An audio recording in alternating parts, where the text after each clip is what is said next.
இப்ப கோயிலுக்கு நிறைய வர வர 8 மணி நேரம் 10 மணி நேரம் ஒரு கோயில்ல நிக்க வேண்டியிருக்கு.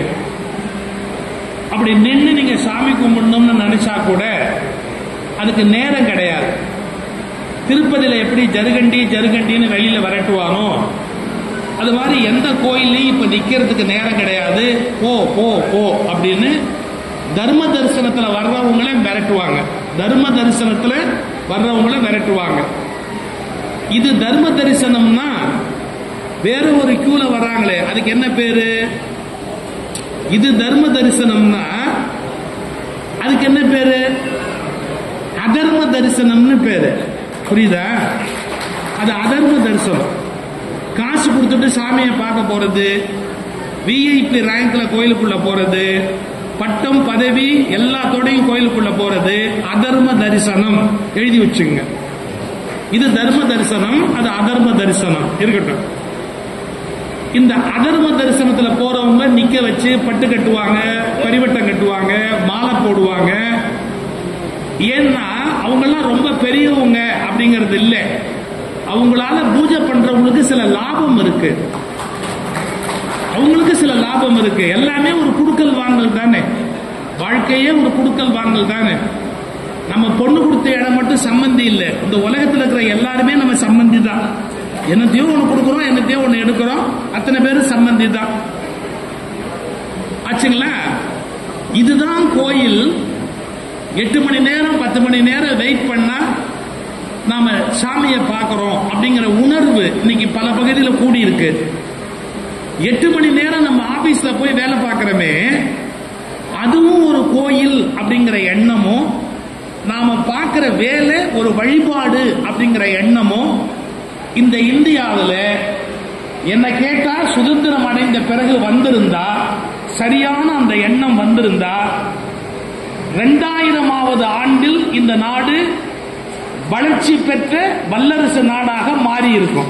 சும்மா நம்ம போஸ்ட்போன் பண்ணிக்கிட்டே இருக்கிறோம். 2000ல 2020ல 2050ல இப்படி தள்ளிக்கிட்டே போறோம். ஏன்? வேலை செய்யாம எப்படி சம்பாதிக்கலாம் அப்படிங்கிற மனோநிலைய நம்ம இந்திய மக்கள் மனசுல நிறைய உண்டாக்கிட்டோம். இன்னைக்கு உங்களுக்கு பிடிக்காத பல விஷயம் நான் சொல்ல போறேன். அதுக்காக நீங்க என்ன ஒன்றும் பண்ண முடியாது. இது பாருங்களேன், புதன் வியாழன் சரஸ்வதி பூஜை, ஆயுத பூஜை வருது. புதன் வியாழன், வெள்ளிக்கிழமை ஒர்க்கிங் டே, சனி ஞாயிறு லீவு. இந்த நடுவுல ஒரு ஒர்க்கிங் டே வந்தா ஆபீஸ் போகணும்னு நினைக்கிறவங்க எவ்வளவு பேர்? ஒரு 7 நாள் என்ஜாய் பண்ணலாம் நினைக்கிறவங்க எவ்வளவு பேர்? நல்ல கவனிங்க. அந்த ஒரு நாள் லீவு போட்டா என்ஜாய் பண்ணலாம்னு நினைக்கிறவன் இருக்கிற வரையில இந்தியா உருப்படவே முடியாது. ஏன்னா 5 நாள் கண்டினியூஸா ஒரு பேங்கோ ஏதோ ஒன்னும் லீவ் ஆயிட்டா இந்த நாடு நடக்காது அப்படிங்கிற கவலை இருந்தாதான் நாம நாட்டுப்பற்று உள்ளவர்கள் அப்படின்னு அர்த்தம். இன்னொன்னு சொல்லுவேன், யாரு கோவப்பட்டாலும் எனக்கு கவலை இல்லை. அந்த ஒரு நாள் நீ வராட்டியும் இந்த நாடு நல்லா நடக்கும் அப்படின்னு சொன்னா உன்னை ஆபீஸ்ல வச்சிருக்கிறதே தண்டம். ஏன் நானே இல்லாம தான் நல்லா நடக்குது என் நாடு. நான் கேட்கிறேன், ரயில் ஓட்டுற என்ஜின் டிரைவர் இல்லாம அன்னைக்கு ஓடுமா? யோசிச்சு பாருங்க. அன்னைக்கு வேலை செய்ய வேண்டிய ஒரு மனிதன் வேலை செய்யலன்னா எத்தனை நிறுவனம் நின்று போயிடும். நீ வீட்டுல உட்கார்ந்து டிவி பார்த்தா கூட இந்த கவர்மெண்ட் ஆபீஸோ இல்ல மற்ற டிபார்ட்மெண்டோ இல்ல அந்த நிர்வாகமோ நடக்கும்னு சொன்னா நீ இருந்தா என்ன, செத்தாதான் என்ன?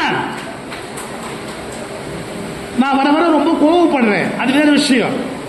ஏன்னா இந்த நாட்டு மக்களுக்கு நாட்டை பற்றி அக்கறை இல்லை. நான் நல்லா இருக்கணும், நான் நல்லா இருக்கணும், நான் சௌரியமா இருக்கணும், நான் சந்தோஷமா இருக்கணும், எனக்கு வசதி வேணும் தான். ஆனா இத்தனையும் கொடுக்கிற இந்த நாடு எவ்வளவு நல்லா இருக்கணும். அப்ப எதனால இது வந்தது? இப்ப நான் அந்த கேள்வி கேட்கிறேன். இந்த எண்ணம் எதனால வந்தது? 90% இந்தியர்களுக்கு பள்ளிவாசலுக்கு போறது புண்ணியமான விஷயம், ஹஜ் போறது புண்ணியமான விஷயம், ஜெருசலேம் போறது புண்ணியமான விஷயம், கிறிஸ்துமஸுக்கு கோயிலுக்கு போறது பெரிய விஷயம், அது மாதிரி அலகாபாத்ல போய் கும்பமேளால போறது பெரிய விஷயம். இதெல்லாம் புரிஞ்சுதே ஒழிய தினம் ஆபீஸுக்கு போறது பெரிய விஷயம்ங்கிறது மண்டையிலேயே ஏறல. தினம் ஆபீஸுக்கு போறது நமக்கு மட்டும் இல்லை, இந்த உலகத்துக்கே அவசியமான ஒண்ணு அப்படிங்கிற எண்ணம் இன்னும் மனசுல ஏறவே இல்லை.